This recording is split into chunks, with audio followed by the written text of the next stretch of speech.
उत्तर प्रदेश के कैबिनेट मंत्री अनिल राजभर श्रावस्ती पहुंचे, जहां उन्होंने पत्रकारों के साथ प्रेस वार्ता की। वहीं मंत्री ने श्रावस्ती जनपद के मुख्यालय भिनगा स्थित बीजेपी कार्यालय पर प्रेस वार्ता के दौरान बताया कि 16 फरवरी को महाराजा सुहेलदेव की जयंती मनाई जाएगी। बहराइच में महाराजा सुहेलदेव स्मारक का वर्चुअल संवाद के माध्यम से प्रधानमंत्री मोदी शिलान्यास करेंगे। कार्यक्रम में मुख्यमंत्री योगी आदित्यनाथ भी शामिल रहेंगे। वहीं बहराइच जिले के चारों दिशाओं में महाराजा सुहेलदेव स्मारक स्वागत बनाया जाएगा। वहीं संग्रहालय, धर्मशाला, वीवीआईपी गेस्ट हाउस के साथ महाराजा सुहेलदेव की प्रतिमा भी स्थापित की जाएगी। साथ ही प्रेस वार्ता के दौरान मंत्री ने विरोधी पार्टियों पर जमकर निशाना साधा और कहा कि पूर्ववर्ती सरकार ने सैयद सलार मसूद की मजार को सजाने का काम किया है, लेकिन जो इस माटी के और देश के लिए लड़ा है उसके लिए कोई सम्मान का कार्य नहीं किया गया। बस्ती की सम्मानित मीडिया के साथियों का मैं बहुत स्वागत करता हूं। आज आप सब लोगों के बीच में जो हम लोग उपस्थित हुए हैं, पहला निवेदन तो ये है कि जो हमारा मूल विषय है वो आपके सामने हम रखेंगे और निवेदन ये है कि फोकस भी वहीं रहे। उसके अलावा भी अगर कुछ रहेगा आप लोगों का तो उस पर भी बात करेंगे। उत्तर प्रदेश की योगी जी की सरकार ने एक ऐतिहासिक फैसला किया है। 16 फरवरी जो महाराजा सुहेलदेव का जन्म दिवस है, उस दिन महाराजा सुहेलदेव के एक भव्य स्मारक को स्थापित करने का काम भारतीय जनता पार्टी की सरकार करने जा रही है। उनके समृद्ध इतिहास को, उनकी स्मृतियों को संरक्षित करने के लिए एक संग्रहालय भी बनाने का फैसला भारतीय जनता पार्टी ने लिया है, सरकार ने लिया है। 16 फरवरी को महाराजा सुहेलदेव के जन्म दिवस के अवसर पर महाराजा सुहेलदेव का भव्य स्मारक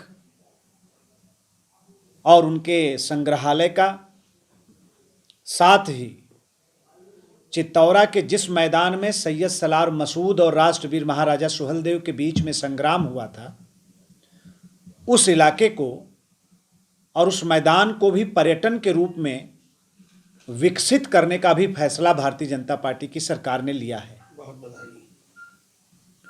और इन तमाम चीज़ों का, उनके स्मारक का भी, उनके संग्रहालय का भी, उनसे जुड़ी तमाम जो विकास की योजना लेकर उत्तर प्रदेश की सरकार आई है, इस सब का आधारशिला 16 फरवरी को देश के यशस्वी प्रधानमंत्री पूज्य नरेंद्र भाई मोदी जी के हाथों से होने जा रहा है। प्रधानमंत्री जी वर्चुअल दिल्ली से इस कार्यक्रम में जुड़ेंगे और उत्तर प्रदेश के हमारे यशस्वी मुख्यमंत्री योगी आदित्यनाथ जी और हम सभी लोग बहराइच में उपस्थित रहेंगे। उत्तर प्रदेश की सरकार ने एक और निर्णय लिया है। 16 फरवरी को ही महाराजा सुहेलदेव के जन्म दिवस पर ही पूरे प्रदेश में जहां कहीं भी महाराजा सुहेलदेव की मूर्ति होगी या प्रतिमा होगी, वहां पर उत्तर प्रदेश का पुलिस विभाग अपने विभाग के बैंड को बजाकर महाराजा सुहेलदेव को नमन करेगा, उनको सम्मान देगा, उनको श्रद्धांजलि अर्पित करने का काम करेगा। मैं अपने पूज्य प्रधानमंत्री जी का इस मार्गदर्शन के लिए और 16 तारीख को जो उनका सानिध्य मिलने जा रहा है उसके लिए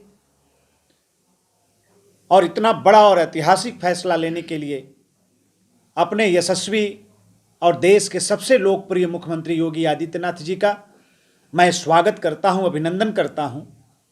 इसलिए कि आप सब लोगों ने देखा होगा, ये इलाका तो वही है, महाराजा सुहेलदेव का इलाका रहा है। पूर्ववर्ती सरकारों ने सैयद सलार मसूद की मजार को तो सजाने का काम किया, लेकिन जिसने इस माटी के लिए लड़ाई लड़ी, इस देश के लिए जिसने लड़ाई लड़ी, उसके सम्मान में अब से पहले किसी सरकार ने कोई काम नहीं किया। जब जब भारतीय जनता पार्टी की सरकार बनी, तब तब महाराजा सुहेलदेव का सम्मान बढ़ा। और इस ऐतिहासिक काम के लिए हम बार बार उत्तर प्रदेश की सरकार का हम स्वागत करते हैं। अपने मुख्यमंत्री जी को हम बधाई देना चाहते हैं। अभी 2019 में आपने देखा होगा, गाजीपुर की धरती पर जो क्रांतिकारियों की माटी है, मैंने राजभर समाज की एक महारैली में देश के यशस्वी पूज्य प्रधानमंत्री जी को मैंने बुलाया था। प्रधानमंत्री जी आए थे, रैली में आए, महाराजा सुहेलदेव को श्रद्धांजलि अर्पित किया और महाराजा सुहेलदेव के नाम का एक डाक टिकट भी जारी करने का काम प्रधानमंत्री जी की सरकार ने किया। और अभी आपने अयोध्या में देखा होगा 5 अगस्त को, जब प्रधानमंत्री जी भगवान के मंदिर का आधारशिला रखने आए थे, उस दौरान भी प्रधानमंत्री जी ने 3 महापुरुषों को नमन किया। सरदार वल्लभ भाई पटेल, शिवाजी और राष्ट्रवीर महाराजा सुहेलदेव का भी नाम लेकर उनको बहुत ही मन से याद करने का काम प्रधानमंत्री जी ने किया। प्रधानमंत्री जी के ही सरकार ने पिछले कार्यकाल में गाजीपुर से महाराजा सुहेलदेव सुपर फास्ट ट्रेन चलाकर दिल्ली तक पहुंचाने का काम किया। वो ट्रेन निरंतर चल रही है और महाराजा सुहेलदेव को रोज श्रद्धांजलि अर्पित करने का काम हो रहा है। हमारी तत्कालीन भारतीय जनता पार्टी की सरकार ने, कल्याण सिंह जी की सरकार ने उत्तर प्रदेश की राजधानी लखनऊ के अंदर भी महाराजा सुहेलदेव की प्रतिमा को स्थापित करके उनका गौरव बढ़ाने का काम किया था। मुझे याद है 2016 में बहराइच में हमारी भगवान श्री राम के नाम पर जो रामलीला कमेटी है, उसने महाराजा सुहेलदेव की प्रतिमा स्थापित किया। उसके अनावरण करने के लिए आज हिंदुस्तान के यशस्वी गृह मंत्री जी का आगमन उस समय अमित भाई शाह जी का बहराइच की धरती पर हुआ था और उनकी प्रतिमा का अनावरण करने का काम गृह मंत्री जी ने किया था। तो जब जब भारतीय जनता पार्टी को मौका मिला है, तब तब भारतीय जनता पार्टी ने महाराजा सुहेलदेव के सम्मान को बढ़ाने का काम किया है। नहीं तो 75 वर्ष के आज़ाद हिंदुस्तान में 75 वर्ष हम पूरा होने को आ रहा है, लेकिन कभी भी जो बाहर का आक्रांता था, हमलाकारी था, जिसने हमला किया देश में, जिसके सर पर हजारों हिंदुओं के सर को कलम करने का आरोप है, उनको सम्मान देने का काम पूर्ववर्ती सरकारों ने किया। और जिसने इस धरती के लिए काम किया, महाराजा सुहेलदेव का सम्मान किसी दूसरी सरकार में नहीं हो पाया। इसलिए हम बार बार स्वागत करते हैं, अभिनंदन करते हैं और आप सभी लोगों का बहुत बहुत धन्यवाद। और कोई बात हो तो आप। अखंड भारत न्यूज के लिए बैजनाथ यादव की रिपोर्ट, श्रावस्ती।